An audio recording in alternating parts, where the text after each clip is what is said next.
പോളിയം ഹിലിന്റെ പുസ്തകത്തിലെ അധ്യായം 4 പറയുന്നു, ചിന്തിക്കുക, സമ്പന്നരാകുക. ഓട്ടോ സജഷൻ അഥവാ സ്വയമേയുള്ള നിർദ്ദേശം. ഉപബോധ മനസ്സ് അല്ലെങ്കിൽ സമ്പത്തിലേക്കുള്ള ഒരു മൂന്നാം പടിയാണ് ഓട്ടോ സജഷനിലൂടെ നമ്മളെ സ്വാധീനിക്കുന്ന ഒരു മാധ്യമം. പഞ്ചേന്ദ്രിയങ്ങളിലൂടെ ഒരാളുടെ മനസ്സിലെത്തുന്ന എല്ലാ നിർദ്ദേശങ്ങളും സ്വയം നിർവഹിക്കുന്ന എല്ലാ കാര്യങ്ങളും ബാധകമായ ഒരു പദമാണ് ഓട്ടോ സജഷൻ. മറ്റൊരു വിധത്തിൽ പറഞ്ഞാൽ, നമ്മൾ സെൽഫ് ടോക്കുകൾ അല്ലെങ്കിൽ നമ്മൾ നമ്മളോട് പറയുന്ന കാര്യങ്ങൾ, അത് ഓട്ടോ സജഷൻ എന്ന് പറയുന്നു.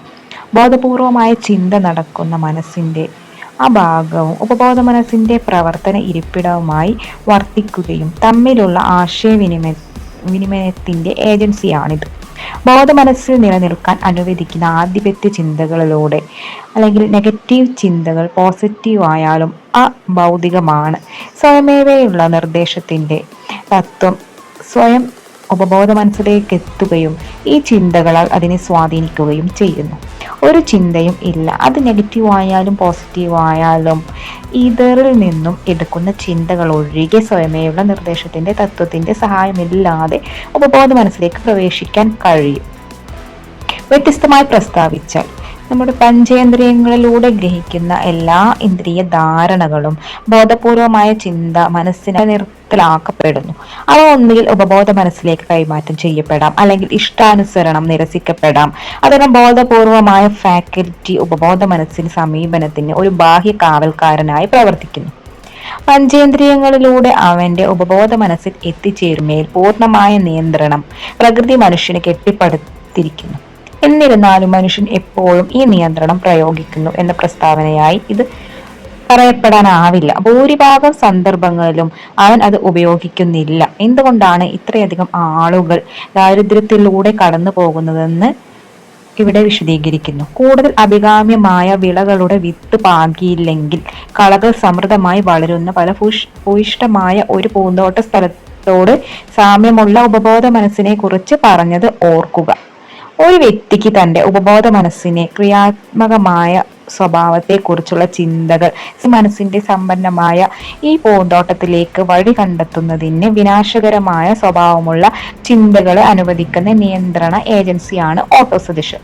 ഡിസയർ എന്ന അധ്യായത്തിൽ വിവരിക്കുന്ന 6 ഘട്ടങ്ങളിൽ അവസാനമായി പണത്തിനായുള്ള നിങ്ങളുടെ ആഗ്രഹത്തിന്റെ രേഖാമൂലമുള്ള പ്രസ്താവന ദിവസേന 2 തവണ ഉറക്കെ വായിക്കാനും പണം കൈവശം വെച്ചിരിക്കുന്നതായി സ്വയം കാണാനും അനുഭവിക്കാനും നിങ്ങൾക്ക് നിർദ്ദേശം ലഭിച്ചു.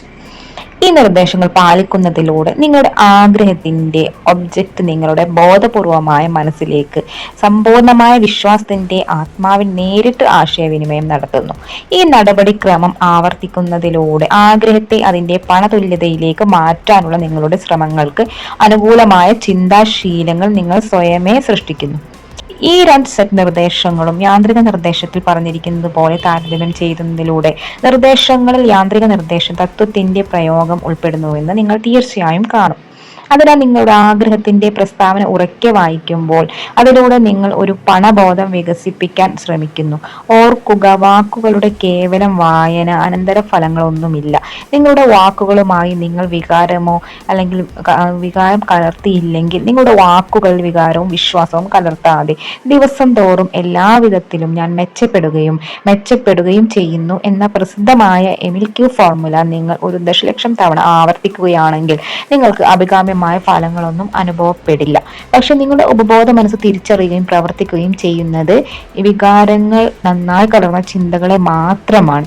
ഇമോഷനോട് കൂടിയിട്ടുള്ള ഓട്ടോ സജഷൻ മാത്രമാണ് ഉപബോധ മനസ്സ് സ്വീകരിക്കൂ. മറ്റു കാര്യങ്ങൾ, വെറുതെ പറഞ്ഞു പോകുന്ന കാര്യങ്ങൾ ഉപബോധ മനസ്സ് ഗ്രഹിക്കാൻ സാധിക്കുകയില്ല. നമ്മൾ ഇമോഷൻ ആൻഡ് ഫീലിങ്സോട് കൂടി പറയുന്നതാണ് ഓട്ടോ സജഷൻ എന്ന് പറയുന്നത്. അതിനാണ് നമ്മൾ ഉദ്ദേശിക്കുന്ന ഒരു ഫലം ലഭിക്കുകയുള്ളൂ.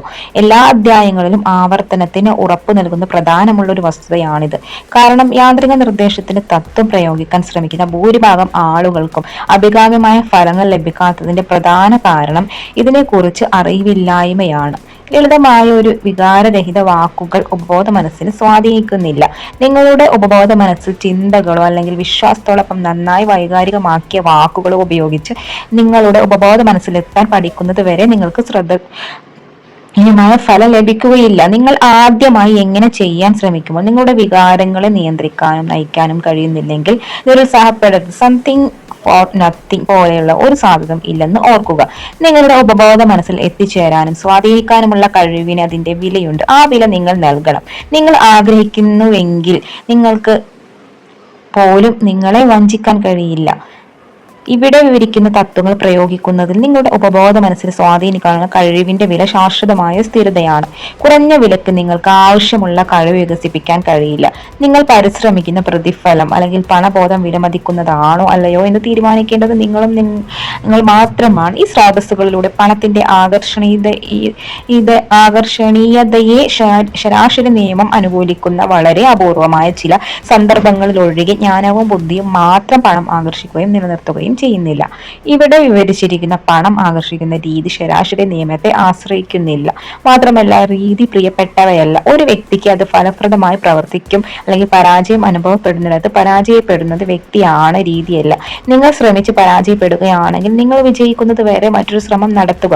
ഓട്ടോ സജഷൻ എന്ന തത്വം ഉപയോഗിക്കാനുള്ള നിങ്ങളുടെ കഴിവ് ആ ആഗ്രഹം ജ്വലിക്കുന്ന ഒബ്സഷൻ ആകുന്നത് വരെ തന്നിരിക്കുന്ന ആ ഡിസയറിനെ ശ്രദ്ധ കേന്ദ്രീകരിക്കാനുള്ള നിങ്ങളുടെ സ്കിൽസിനെ ആശ്രയിച്ചിരിക്കും. രണ്ടാമത്തെ അധ്യായത്തിൽ വിവരിച്ചിരിക്കുന്ന 6 ഘട്ടങ്ങളുമായി ബന്ധപ്പെട്ട നിങ്ങൾ നിർദ്ദേശം നടപ്പിലാക്കാൻ തുടങ്ങുമ്പോൾ നിങ്ങൾ ഏകാഗ്രത എന്ന തത്വം ഉപയോഗിക്കേണ്ടത് ആവശ്യമാണ്.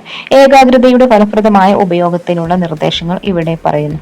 നിങ്ങൾ ആഗ്രഹിക്കുന്ന പണത്തിന്റെ കൃത്യമായ തുക നിങ്ങളുടെ മനസ്സിൽ ഉറപ്പിക്കാൻ നിർദ്ദേശിക്കുന്ന 6 ഘട്ടങ്ങളിലേക്ക് ആദ്യത്തേത് നിങ്ങൾ നടപ്പിലാക്കാൻ തുടങ്ങുമ്പോൾ ആ തുകയെ കുറിച്ചുള്ള നിങ്ങളുടെ ചിന്തകൾ ഏകാഗ്രതയിലൂടെയോ അല്ലെങ്കിൽ ശ്രദ്ധ കേന്ദ്രീകരിക്കുന്നതിലൂടെയോ സൂക്ഷിക്കുക. നിങ്ങൾക്ക് പണത്തിന്റെ ഭൗതിക രൂപം കാണാൻ കഴിയുന്നത് വരെ കണ്ണുകൾ അടച്ചിരിക്കാം. എല്ലാ ദിവസവും ഒരു തവണയെങ്കിലും ഇത് ചെയ്യുക. നിങ്ങൾ ഈ അഭ്യാസങ്ങളിലൂടെ കടന്നു പോകുമ്പോൾ വിശ്വാസത്തെക്കുറിച്ചുള്ള അധ്യായത്തിൽ നൽകിയിരിക്കുന്ന നിർദ്ദേശങ്ങൾ പാലിക്കുക. യഥാർത്ഥത്തിൽ പണത്തിന്റെ കൈവശം നിങ്ങൾ തന്നെയാണ് കാണുക. ഇവിടെ ഏറ്റവും പ്രധാനപ്പെട്ട ഒരു വസ്തുതയുണ്ട്. ഉപബോധ മനസ്സ് പൂർണ്ണമായ വിശ്വാസത്തിന്റെ ആത്മാവിൽ നൽകിയിരിക്കുന്ന ഏത് ഓർഡറുകളുടെയും സ്വീകരിക്കുകയും ആ ഉത്തരവുകൾ അനുസൃതമായി പ്രവർത്തിക്കുകയും ചെയ്യുന്നു. എന്നിരുന്നാലും ഉത്തരവുകൾ വ്യാഖ്യാനിക്കുന്നതിന് മുമ്പേ ആവർത്തനത്തിലൂടെ ആവർത്തിച്ച് അവതരിപ്പിക്കേണ്ടതുണ്ട്. ഉപബോധ മനസ്സ് മുമ്പത്തെ പ്രസ്താവനയെ തുടർന്ന് നിങ്ങളുടെ ഉപബോധ മനസ്സിൽ തികച്ചും നിയമാനുസൃതമായ ഒരു തന്ത്രം കളിക്കാനുള്ള സാധ്യത പരിഗണിക്കുക. അത് വിശ്വസിക്കുന്നതിലൂടെ അത് വിശ്വസിക്കുന്നതിനാൽ നിങ്ങൾ ദൃശ്യവൽക്കരിക്കുന്ന പണത്തിന്റെ തുക നിങ്ങളുടെ കൈവശം ഉണ്ടായിരിക്കും. ഈ പണം ഇതിനകം നിങ്ങളെ കാത്തിരിക്കുന്നു. നിങ്ങളുടേതായ പണം സമ്പാദിക്കുന്നതിനുള്ള പ്രായോഗിക പദ്ധതികൾ ഉപബോധ മനസ്സ് നിങ്ങൾക്ക് കൈമാറണമെന്ന് അവകാശപ്പെടുന്നു. മുമ്പത്തെ കാര്യങ്ങൾ നിർദ്ദേശിച്ച ചിന്ത നിങ്ങളുടെ ഭാവനയ്ക്ക് കൈമാറുക. നിങ്ങളുടെ ആഗ്രഹത്തിന്റെ ഒരു പരിവർത്തനത്തിലൂടെ പണം സ്വരൂപിക്കുന്നതിനുള്ള പ്രായോഗിക പദ്ധതികൾ സൃഷ്ടിക്കാൻ നിങ്ങളുടെ ഭാവനയ്ക്ക് എന്ത് ചെയ്യാൻ കഴിയുമെന്ന് അല്ലെങ്കിൽ ചെയ്യാൻ കഴിയില്ലെന്ന് കാണുക. ഒരു നിശ്ചിത പ്ലാനിനായി കാത്തിരിക്കരുത്. അതിലൂടെ നിങ്ങൾ ദൃശ്യവൽക്കരിക്കുന്ന പണത്തിന് പകരമായി സേവനങ്ങളോ ചരക്കുകളോ കൈമാറാൻ നിങ്ങൾ ഉദ്ദേശിക്കുന്നു. എന്നാൽ നിങ്ങളുടെ ഉപബോധ മനസ്സ് കൈമാറ്റം ചെയ്യാൻ ആവശ്യപ്പെടുകയും അതിനിടയിൽ പ്രതീക്ഷിക്കുകയും ചെയ്യുന്ന പണം നിങ്ങളുടേതാണെന്ന് കാണുവാൻ തുടങ്ങുക. പ്ലാനിന് മുകളിൽ അല്ലെങ്കിൽ നിങ്ങൾക്ക് ആവശ്യമുള്ള പ്ലാനുകൾ. ഈ പ്ലാനുകൾക്കായി ജാഗ്രത പുലർത്തുക. അവ ദൃശ്യമാകുമ്പോൾ ആ ഉടനടി പ്രവർത്തനക്ഷമമാക്കുക. പദ്ധതികൾ പ്രത്യക്ഷപ്പെടുമ്പോൾ 6ാം ഇന്ദ്രിയത്തിലൂടെ ഒരു പ്രചോദന രൂപത്തിൽ അത് നിങ്ങളുടെ മനസ്സിലേക്ക് ഫ്ലാഷ് ചെയ്യും. ഈ പ്രചോദനം നേരിട്ടുള്ള ടെലിഗ്രാം അല്ലെങ്കിൽ അനന്തമായ ഇന്റലിജൻസ് നിന്നുള്ള സന്ദേശമായി കണക്കാക്കാം. അതിനെ ബഹുമാനത്തോടെ കൈകാര്യം ചെയ്യുക. നിങ്ങൾക്ക് അത് ലഭിച്ചാലുടൻ പ്രവർത്തിക്കുക. ഇത് ചെയ്യുന്നതിൽ പരാജയപ്പെടുന്നത് നിങ്ങളുടെ വിജയത്തിന് മാരകമായിരിക്കും. 6 ഘട്ടങ്ങളിൽ 4ാമത്തേതിൽ നിങ്ങളുടെ ആഗ്രഹം നിറവേറ്റുന്നതിനായി ഒരു നിശ്ചിത പദ്ധതി തയ്യാറാക്കുക. ഈ പ്ലാൻ നടപ്പിലാക്കാൻ ഉടൻ ആരംഭിക്കുക എന്ന് നിങ്ങളോട് നിർദ്ദേശിക്കുക. മുമ്പത്തെ ഘടികയിൽ വിവരിക്കുന്ന രീതിയിൽ നിങ്ങൾ ഈ നിർദ്ദേശം പാലിക്കണം. ആഗ്രഹത്തിന്റെ പരിവർത്തനത്തിലൂടെ പണം സ്വരൂപിക്കുന്നതിനുള്ള നിങ്ങളുടെ പദ്ധതി സൃഷ്ടിക്കാൻ നിങ്ങളുടെ കാരണം വിശ്വസിക്കരുത്. നിങ്ങളുടെ കാരണം തെറ്റാണ്. അതിലുപരി നിങ്ങളുടെ ന്യായവാദ ഫാക്കൽറ്റി മടിയന്മാരായിരിക്കും. നിങ്ങളെ സേവിക്കാൻ നിങ്ങൾ അതിന് പൂർണ്ണമായും ആശ്രയിക്കുകയാണെങ്കിൽ അത് നിങ്ങളെ നിരാശപ്പെടുത്തിയേക്കാം. നിങ്ങൾ സ്വരൂപിക്കാൻ ഉദ്ദേശിക്കുന്ന പണം ദൃശ്യവൽക്കരിക്കുമ്പോൾ അടഞ്ഞ കണ്ണുകളോടെ നിങ്ങൾ സേവനം നൽകുന്നതോ അല്ലെങ്കിൽ ഈ പണത്തിന് പകരമായി നിങ്ങൾ നൽകാൻ ഉദ്ദേശിക്കുന്ന ചരക്ക് വിതരണം ചെയ്യുന്നതോ കാണുക. ഇത് പ്രധാനപ്പെട്ട നിർദ്ദേശങ്ങൾ ഒരു കാര്യമാണ്. നിങ്ങൾ ആത്മാർത്ഥമായി അറിവ് നേടുക എന്നതിന്റെ സൂചനമാണ് ഈ വീഡിയോ കേൾക്കുക എന്നുള്ളത്. നിങ്ങൾ ഈ വിഷയത്തിന്റെ വിദ്യാർത്ഥിയാണെന്നതിന് സൂചന കൂടിയാണത്. നിങ്ങൾ ഒരു പുതിയ അറിവുകൾ പഠിക്കുന്ന വിദ്യാർത്ഥി മാത്രമാണെങ്കിൽ നിങ്ങൾക്കറിയാത്ത പലതും നിങ്ങൾക്ക് പഠിക്കാൻ അവസരമുണ്ട്. എന്നാൽ വിനയത്തിന്റെ മനോഭാവം സ്വീകരിച്ച് മാത്രമേ നിങ്ങൾ പഠിക്കൂ. നിങ്ങൾ ചില നിർദ്ദേശങ്ങൾ പാലിക്കാൻ തിരഞ്ഞെടുക്കുകയും അവഗണിക്കുകയോ അല്ലെങ്കിൽ മറ്റുള്ളവരെ പിന്തുടരാൻ സമ്മതിക്കുകയോ ചെയ്താൽ നിങ്ങൾ പരാജയപ്പെടും. തൃപ്തികരമായ ഫലങ്ങൾ ലഭിക്കുന്നതിന് വിശ്വാസത്തിന്റെ ആത്മാവിൽ നിങ്ങൾ എല്ലാ നിർദ്ദേശങ്ങളും പാലിക്കണം. ഇപ്പോൾ ഈ വീഡിയോയിൽ ഉൾപ്പെടുത്തിയ തത്വങ്ങളുമായി ഇനി പറയുന്ന രീതിയിൽ എങ്ങനെ സംയോജിക്കുന്നു നോക്കാം. ആദ്യം നിങ്ങൾക്ക് ശല്യമോ തടസ്സമോ ഇല്ലാത്ത ശാന്തമായ സ്ഥലത്തേക്ക് അല്ലെങ്കിൽ രാത്രി കിടക്കയിലാണ് നല്ലത് പോകുക. കണ്ണുകൾ അടച്ച് ഉറക്കെ ആവർത്തിക്കുക. അതിനാൽ നിങ്ങളുടെ സ്വന്തം വാക്കുകൾ കേൾക്കാം. നിങ്ങൾ ശേഖരിക്കാൻ ഉദ്ദേശിക്കുന്ന പണത്തിന്റെ രേഖാമൂലമുള്ള പ്രസ്താവന, അതിന്റെ ശേഖരണത്തിലുള്ള സമയപരിധി, പണത്തിന് പകരമായി നിങ്ങൾ നൽകാൻ ഉദ്ദേശിക്കുന്ന സേവനത്തിന്റെ കാര്യങ്ങൾ വിവരണം. നിങ്ങൾ ഈ നിർദ്ദേശങ്ങൾ നടപ്പിലാക്കുമ്പോൾ പണം കൈവശം വെച്ചിരിക്കുന്നതായി നിങ്ങളെ തന്നെ കാണുക. ഉദാഹരണത്തിന് ജനുവരി 5 5 വർഷം മുതൽ 50,000 സമാഹരിക്കണമെന്ന് നിങ്ങൾ ഉദ്ദേശിക്കുന്നു എന്ന് കരുതുക. ഒരു സെയിൽസ്മാന്റെ ശേഷിയിൽ പണത്തിന് പകരമായി വ്യക്തിഗത സേവനത്തിൽ നൽകാൻ നിങ്ങൾ ഉദ്ദേശിക്കുന്നു. നിങ്ങളുടെ ഈ ഉദ്ദേശത്തെക്കുറിച്ചുള്ള നിങ്ങളുടെ രേഖാമൂലമുള്ള പ്രസ്താവന ഇനി പറയുന്നവയ്ക്ക് സമാനമായിരിക്കും. ജനുവരി 19 ആദ്യ ദിവസത്തോടെ എന്റെ കൈവശം 50,000 ഉണ്ടായിരിക്കും. അത് ഇടക്ക് കാലാകാലങ്ങളിൽ വിവിധ തുകകളായി എനിക്ക് വരും എന്ന്. ഈ പണത്തിന് പകരമായി എനിക്ക് കഴിവുള്ള ഏറ്റവും കാര്യക്ഷമമായ സേവനം ഞാൻ നൽകും. സാധ്യമായ അളവ് പൂർണ്ണമായി നൽകുകയും ഞങ്ങൾ വിൽക്കാൻ ഉദ്ദേശിക്കുന്ന കാര്യങ്ങളോ സേവനങ്ങളോ ചരക്കുകളോ സേവനത്തിന് ഏറ്റവും മികച്ച ഗുണനിലവാരം ഉള്ളതാക്കും എന്ന് പറയുക. ഈ പണം എന്റെ കൈവശം ഉണ്ടാകുമെന്ന് ഞാൻ വിശ്വസിക്കുന്നു.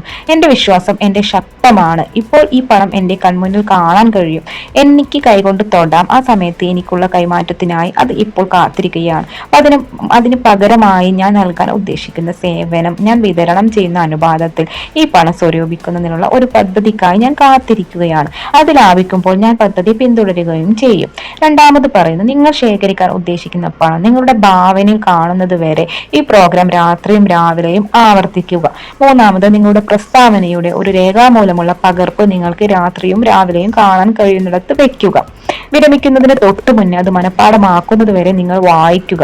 നിങ്ങൾ ഈ നിർദ്ദേശങ്ങൾ നടപ്പിലാക്കുമ്പോൾ നിങ്ങളുടെ ഉപബോധ മനസ്സിന്റെ ഓർഡറുകൾ നൽകുന്നതിന് വേണ്ടി നിങ്ങൾ സ്വയമേവയുള്ള നിർദ്ദേശം എന്ന തത്വം പ്രയോഗിക്കുകയാണെന്ന് ഓർമ്മിക്കുക. നിങ്ങളുടെ ഉപബോധ മനസ്സ് വികാര നിർഭരമായ നിർദ്ദേശങ്ങളിൽ മാത്രമേ പ്രവർത്തിക്കൂ എന്നും ഓർക്കുക.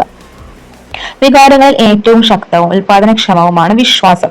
വിശ്വാസത്തെക്കുറിച്ചുള്ള അധ്യായത്തിൽ നൽകിയിരിക്കുന്ന നിർദ്ദേശങ്ങൾ പാലിക്കുക. ഈ നിർദ്ദേശങ്ങൾ ആദ്യം അമൂർത്തമാണെന്ന് തോന്നിയേക്കാം. ഇത് നിങ്ങളെ ശല്യപ്പെടുത്താൻ അനുവദിക്കരുത്.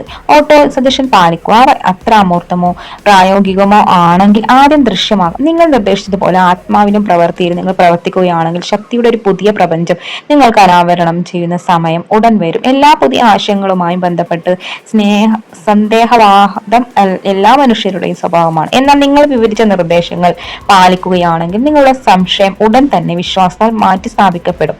ഇത് ഉടൻ തന്നെ സമ്പൂർണ്ണ വിശ്വാസമായി മാറും. അപ്പോൾ ഞാൻ എന്റെ വിധിയുടെ യജമാനനാണ്, ഞാൻ എന്റെ ആത്മാവിന്റെ നായകനാണ് എന്ന് നിങ്ങൾക്ക് യഥാർത്ഥമായി പറയാവും. ആ ഒരു ഘട്ടത്തിൽ നിങ്ങൾ എത്തിച്ചേരും. പല തത്വചിന്തകരും പ്രസ്താവന നടത്തിയിട്ടുണ്ട്, മനുഷ്യനാണ് തന്റെ ഭൗമിക വിധിയുടെ യജമാനൻ. എന്നാൽ അവരിൽ ഭൂരിഭാഗം എന്തുകൊണ്ടാണ് അവൻ യജമാനൻ എന്ന് പറയാൻ പരാജയപ്പെടുന്നത്? മനുഷ്യൻ സ്വന്തം ഭൗമിക പദവിയുടെ, പ്രത്യേകിച്ച് അവന്റെ സാമ്പത്തിക നിലയുടെ യജമാനനായിരിക്കാനുള്ള കാരണം ഈ അധ്യായത്തിൽ പറയുന്നു. സ്വന്തം ഉപബോധ മനസ്സിനെ സ്വാധീനിക്കാനുള്ള, അതിലൂടെ അനന്തമായ ബുദ്ധിശക്തിയിലൂടെ സഹകരണം നേടാനുമുള്ള ശക്തിയുള്ളതിനാൽ മനുഷ്യൻ തന്റെയും പരിസ്ഥിതിയുടെയും യജമാനനായി മാറിയേക്കാം. ഈ തത്വചിന്തയുടെ കമാനം പ്രതിനിധീകരിക്കുന്ന അധ്യായമാണ് ഇവിടെ പറയുന്നത്. ആഗ്രഹത്തെ പണമാക്കി മാറ്റുന്നതിൽ നിങ്ങൾ വിജയിക്കുകയാണെങ്കിൽ ഈ പറയുന്നതിൽ അടങ്ങിയിരിക്കുന്ന നിർദ്ദേശങ്ങൾ മനസ്സിലാക്കാനും സ്ഥിരമായ ഒരു ഉത്സാഹത്തോടെ അത് പ്രയോഗിക്കുകയും വേണം.